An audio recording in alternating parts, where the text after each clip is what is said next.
میں نے کچھ دن پہلے ہی مجھے عبد الرحمن نے ایک دعا بھیجی، اللہ اس کو جزا دے. میں نے کہا یار آج جو تم نے دعا بھیجی ہے نا میرا دل ٹھنڈا کر دیا. کتنی دعائیں تم بھیجتے ہو، آج میں ٹھنڈا. وہ اس نے دعا بھیجی، وہ دعا میں پڑھ کے آپ کو سناتا ہوں تاکہ آپ کو اس میں غلطی کی گنجائش نہ ہو. حضور اکرم صلی اللہ علیہ وسلم نے فرمایا کہ تم میں شرک چونٹی کی چال سے بھی زیادہ مخفی ہوگا. پتہ نہیں چلے گا کہ اندر شرک آ جائے گا، اور شرک سے اگر مر گئے تو ساری نیکیاں گئیں،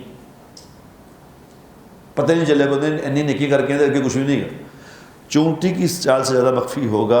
اور میں تمہیں ایک ایسی دعا بتاتا ہوں کہ اگر تم اسے پڑھتے رہے تو اللہ تمہارے چھوٹے اور بڑے شرک کو تم سے دور کر دے گا.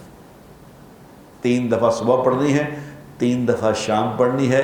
انشاءاللہ اللہ ہر شرک سے بری کر کے مارے گا.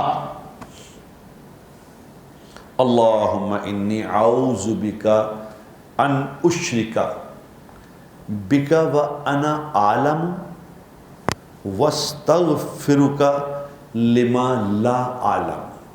اے اللہ میں اس شرک سے بھی تیری پناہ مانگتا ہوں جو میں جان بوجھ کے جانتے ہوئے کیا، مجھے پتہ ہے اس کا ایک شرک ہے پھر بھی کیا، اور میں اس سے بھی پناہ مانگتا ہوں اس کا مجھے پتہ ہی نہیں میں کر گیا.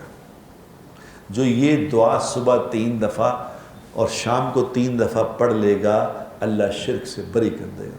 اور میرے دوستو اعمال تو ہمارے پاس ہے کوئی نہیں، اور شرک تو نہ لے کے جائیں. یہ فضول سی باتیں کہ انہیں بزرگ نیا کرتا، یہ نہ کرو یار. کیوں کر رہے ہیں اس سے؟ کوئی آدمی، میں اگر نیک ہوں مثال کے طور پہ تو میں آپ کے لیے تو نیک نہیں ہوں، میں اپنے لیے ہوں. یہ اگر نیک ہے تو اپنے لیے ہیں، یہ بزرگ ہیں تو اپنے لیے، میرے لیے کیا ہے؟ ان کا معاملہ سیدھا ہو گیا.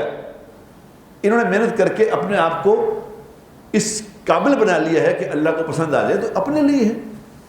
ہوں یہ تو نہیں کہ اللہ کی کرسی سے بہ گئے نہیں ہے کہ اللہ تعالیٰ نے ان کو اپنا پارٹنر بھی بنا لیا ہے، ایسا نہیں.